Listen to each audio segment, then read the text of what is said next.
a curse turns into a blessing.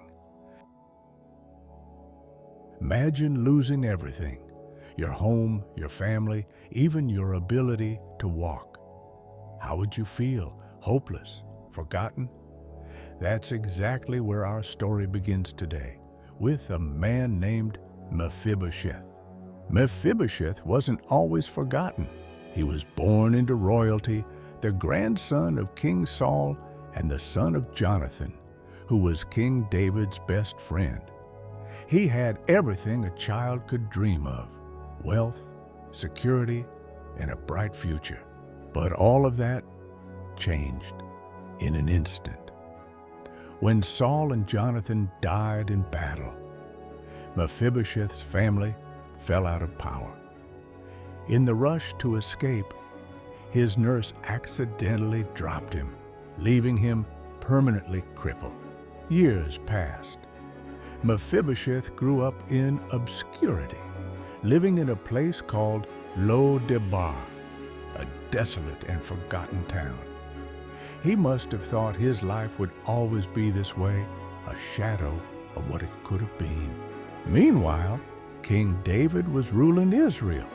Despite being a mighty king, David remembered a promise he had made to his best friend Jonathan, to show kindness to his family.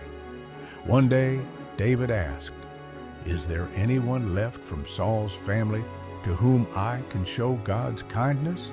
Ziba, a former servant of Saul, told David about Mephibosheth. Can you imagine how Mephibosheth must have felt when he was summoned to the palace? He probably thought, "This is it. The king will finish what fate started."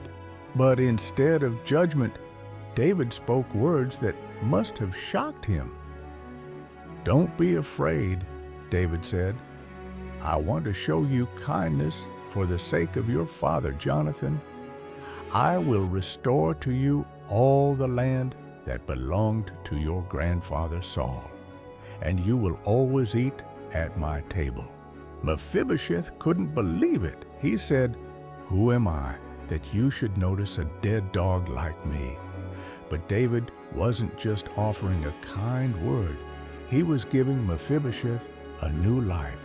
From that day on, Mephibosheth lived in Jerusalem like one of the king's own sons.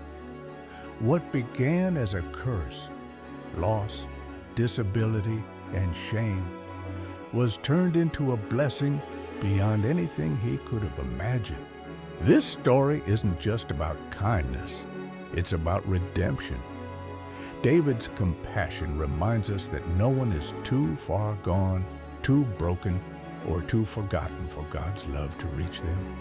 Mephibosheth's life teaches us that even in our darkest moments, blessings can find us when we least expect them. So, what about you? Could there be a blessing waiting to turn your story around?